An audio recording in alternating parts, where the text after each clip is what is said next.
सबसे पहली बात तो हमें और आपको ये समझने की जरूरत है, आखिर वली कहा किसे जाता है। अगर आप वली का लुगत में माना तलाश करें तो वली का लुगत में माना ही ये होता है कि अल्लाह का करीबी बंदा। तो मालूम ये हुआ कि वली वही होता है जो अल्लाह का करीबी होता है। अब सवाल ये हुआ कि इंसान अल्लाह का करीबी बनता कैसे है, अल्लाह का करीब इंसान होता कैसे है। इस सवाल का जब हम जवाब तलाश करना चाहते हैं तो इसका जवाब भी हमें बुखारी शरीफ की हदीस पाक में मिलता हुआ नजर आता है। अल्लाह के नबी हदीस पाक में इरशाद फरमाते हैं, वमा ज़ाला अब्दी यतक़र्रबु इलैया बिन नवाफिल हत्ता कुन्तु अहबब्तुहु फ़इज़ा कुन्तु अहबब्तुहु फ़कुन्तु समअहु अल्लज़ी यस्मअु बिही व बसरहु अल्लज़ी यबसिरु बिही। अल-आखिर हदीस पाक का मफ़हूम ये है, अल्लाह के नबी सरवरे कायनात सल्लल्लाहु तआला अलैहि वसल्लम इरशाद फरमाते हैं कि हदीस कुदसी के जरिए अल्लाह रब्बुल इज्जत ने मुझे ये बताया कि अगर कोई बंदा मुझसे मोहब्बत करना चाहता है, यानी अल्लाह से मोहब्बत करना चाहता है, तो वो कसरत से नवाफिल अदा करता है। क्या अदा करता है? कसरत से नवाफिल। और फराइज अदा नहीं करता है। अरे भाई, फराइज और वाजिबात तो अदा करता ही करता है, मगर उसके साथ नवाफिल भी अदा करता है। तो नवाफिल अदा करने से उसको फायदा क्या होता है? अल्लाह के नबी बयान फरमाते हैं कि अल्लाह रब्बुल इज्जत ने हदीस कुदसी के जरिए मुझे ये बताया कि जब वो बंदा मेरे करीब होता जाता है, यहाँ तक कि वो इतना करीब हो जाता है कि जब वो बंदा चलता है तो उसका चलना मेरी राह में होता है, जब वो बात करता है तो उसका बात करना मेरी राह में होता है, जब वो कदम बढ़ाता है तो उसका कदम बढ़ाना भी मेरी राह में होता है। हकीकत तो ये है कि वो बंदा मुझसे इतना करीब हो जाता है कि जो कुछ वो मुझसे मांगता है तो मैं उसको अता कर देता हूं।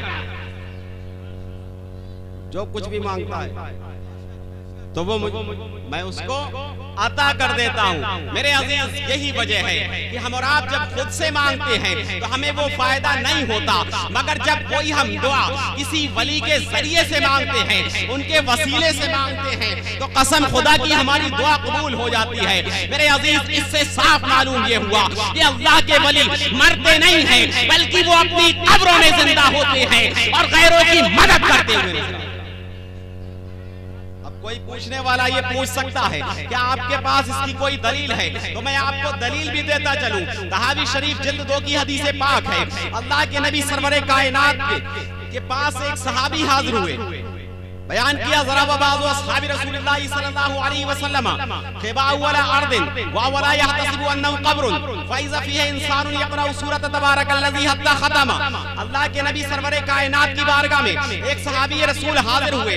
अर्ज़ की, हुज़ूर, मैंने फला जगह खेमा लगाया था, तो मैं देखता क्या हूँ कि जब मैंने खेमा लगाने के लिए जगह खोदी तो उस जगह पर मैंने ये देखा कि वहाँ तो एक कब्र है और वो कब्र में एक शख्स कुरान पाक की तिलावत कर रहा है और सूरह तबारकल्लज़ी उसने पूरी तिलावत की हत्ता खत्मा, और मैंने पूरी सुनी।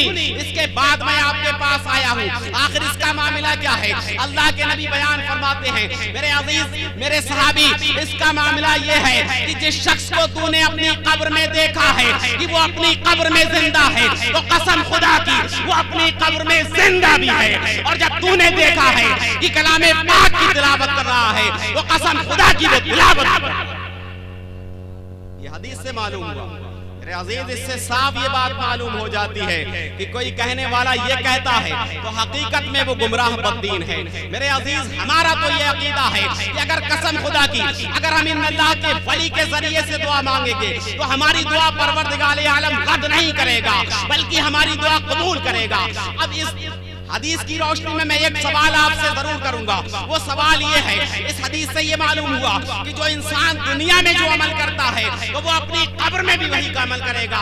तो मालूम ये हुआ, अगर दुनिया में रहकर कोई नमाज अदा करने वाला है तो अपनी कब्र में भी नमाज अदा करता होगा। और अगर वही शख्स कलामे पाक की तिलावत करने वाला है तो अपनी कब्र में भी कलामे पाक की तिलावत करेगा। लिहाजा इस हदीस से हमें यही नसीहत लेने की जरूरत है। मेरे अजीज, ये जिंदगी हमारी चंद दिनों की है, ये जिंदगी खत्म हो जाएगी। लिहाजा हम और आप अपनी आखिरत की तैयारी करें। कसम खुदा की अगर हम दुनिया में रहकर इन वलियों से मोहब्बत करेंगे, परवरदिगार आलम इसकी वजह से हमारी कब्र को भी मुनव्वर करेगा।